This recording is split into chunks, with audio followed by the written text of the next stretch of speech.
तर नमस्कार मित्रांनो, आज आपल्यासोबत आहेत अंगद थावरे सर, जे की निवंडे ॲश्युरन्समध्ये ॲज अ असिस्टंट वर्किंग आहेत. तर यांची पर्सनॅलिटी बेसिकली म्हणजे हे खूप कूल माइंडेड, शांत राहून विदाऊट न टेन्शन घेता यांनी खूप साऱ्या एक्झाम क्रॅक केलेल्या आहेत. तर आता जसं तुम्हाला माहिती आहे की येणाऱ्या काही डेजमध्ये खूप साऱ्या एक्झाम आहेत, जसं की 12 तारखेला आता IBPS PO मेन्स झालं किंवा दिवाळीच्या सुट्ट्या आहेत, त्याच्यानंतर निवंड्याची मेन्स, EOची किंवा LICW मेन्स आणि पुढे खूप साऱ्या ग्रामीण बँकेच्या वगैरे एक्झाम आहेत.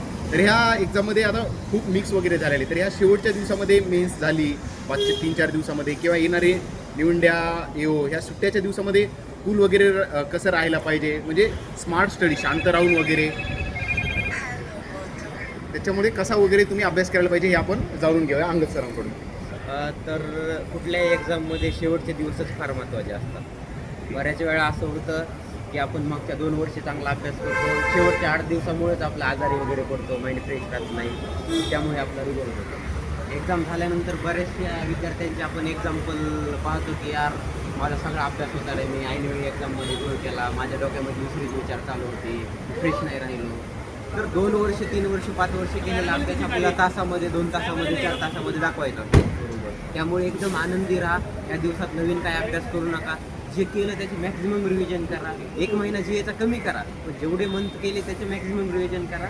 लेस स्टडी लेस कन्फ्युजन. जसं की सर म्हटलं की प्रॉपर एज्युकेशन होणं महत्त्वाचं आहे वगैरे, तेच. आणि नवीन काही करायचं नाही सर. हा नवीन नका करू ह्या दिवसात. मॉक टेस्ट वगैरे काय रिव्हिजन करा फक्त. ओके जी वगैरे. आणि मेन्सचा जरी पेपर असेल तर एखादी फ्रीची मॉक द्या, कारण फ्रीमध्ये लेवल सोपी असते तर स्पीड जास्त आपल्याला ठरलेलं असतं. जास्त स्पीड म्हणून तुम्हाला ते पण करता येईल. अच्छा. सर आता IBPS PO मध्ये जे काही फर्स्ट टाइम देणारे असतील त्यांच्यासाठी काय सल्ला द्याल तुम्ही? IBPS PO फर्स्ट टाइम देणाऱ्याने एकदम चिल माइंड जा.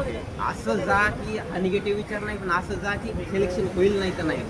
तुम्ही जर असं गेलात की माझे पहिला अटेम्प्ट माझं सिलेक्शन झालंच पाहिजे झालंच पाहिजे, तर ते डोक्यात कुठेतरी असतं, त्यामुळे अटेम्प्ट कमी होतात. म्हणजे माझ्याही बाबतीत NIC लेवलला असा किस्सा घडला की आतापर्यंत मी एकदम चिलमध्ये पेपर देत होतो. फुल LRचे अराउंड 33च्या आसपास मार्क यायचे. फर्स्ट टाईम असं झालं की मी एकदम डोक्यात घेऊन गेलो की मी पास झालोच पाहिजे. माझे फक्त 12 अटेम्प्ट झाले. तर असं कोणासोबत होईल, नवीन असेल एकदम फ्री माइंडने चिल माइंडने पेपर द्या. ओके. जसं की तुम्ही म्हटले की कूल माइंडेड, फ्री माइंडेड, तुमची पर्सनॅलिटी सर त्याच्यासाठीच ओळखली जाते. तर तुम्ही म्हणजे मुलं असं हे शेवटच्या दिवशीमध्ये थोडं जास्तच एन्झायटी होतात, त्याला निगेटिव्ह नाही म्हणता येणार, काळजी होते. एन्झायटी शब्द हा प्रॉपर राहील मला वाटतं. तर ते नेमकं कसं राहायला पाहिजे, म्हणजे तुमचं बेसिकली ते तुमचं कूल राहणं, एक्झामचं टेन्शन नाही वगैरे, तर ते बेसिकली कसं सांगाल तुम्ही? म्हणजे एन्झायटी वगैरे तिथं होणारच असतं. बरोबर. ह्युमन बिंग व्हायला पण पाहिजे. जर Obvious. एखाद्याला होत नसेल तो माणूस नाही म्हणजे ते होणं स्वाभाविक आहे. पण त्यातले त्यात अजून थोडं कोणाशी भांडण नाही करायचं, सगळ्यांचे चांगले करायचे, संबंध चांगले ठेवायचे. बऱ्याच वेळा 12 वाजता एक्झाम असते आणि आपण इन्व्हिजिलेटरशी थोडा वाद घातला, तेच आपल्या डोक्यामध्ये राहतं, किंवा बाहेर रिक्षावाल्यासोबत वाद घातला, तर अशा गोष्टी अवॉइड करा. बाकी तर तुम्ही तेवढा दिवस अभ्यास केलेला तुम्हाला काम येणारच. आणि जे काही पर्टिक्युलरली हे न्यू स्टुडंट झाले सर, पण असेच काही स्टुडंट्स आहेत जे की 3-4 वर्षापासून खूप प्रिपरेशन वगैरे करतात, त्यांना तुम्ही काय सांगाल की? नाही, जे जुने स्टुडंट आहेत, आपण ओल्ड स्टुडंट म्हणतो, त्यांचं तेच तर प्रॉब्लेम होतो ना. ते काय करतात, माझा 3 वर्ष झाले, मला 4 वर्ष झाले, हे माझं 5वं वर्ष आहे, घरचे मला आता बोलतील, हे बोलतील, म्हणून ते थोडा स्वाभिमान जागवायचा प्रयत्न करतात. तिथेच त्याचा गेम होतो. त्यांनी सुद्धा असं बिंदास, पहिला असेल दुसरा असेल नाही ते 10 वाटेल बिंदास भिडायला पाहिजे.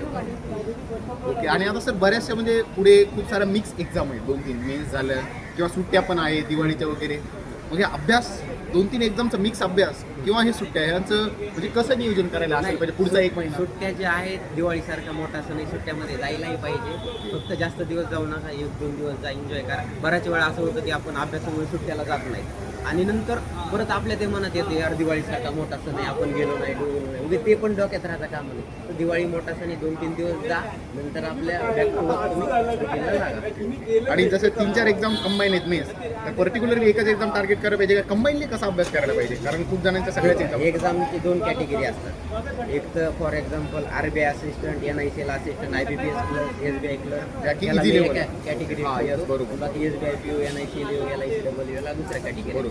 आता POची असते ती लेवल अवघड असते, कट ऑफ कमी लागतो. यांची लेवल सोपी असते, कट ऑफ जास्त लागतात. म्हणजे आपण कुठल्या कॅटेगरीमध्ये बसतो हे स्वतः निवडतो. कारण तुम्ही स्वतःला जेवढं ओळखता तेवढं दुसरं कोणीच ओळखू शकत. मला सगळ्यात जास्त मीच ओळखत असतो. त्यामुळे तुम्ही ठरवा की तुम्ही कुठल्या कॅटेगरीमध्ये बसता आणि अकॉर्डिंगली तयारी करा.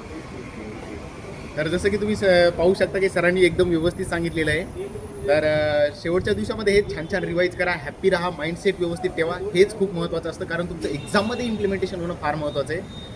तर थँक्यू अंगद सर, असंच आमच्या विद्यार्थ्यांना तुम्ही गाईड करत राहा. तुम्हाला काही वाटलंच तर सर नेहमी आहेच, तुम्ही टेलिग्रामला सरांना नेहमीच कॉल करू शकता, सर नेहमीच मदतीला आहेत. Thank you sir, thank you. थँक्यू.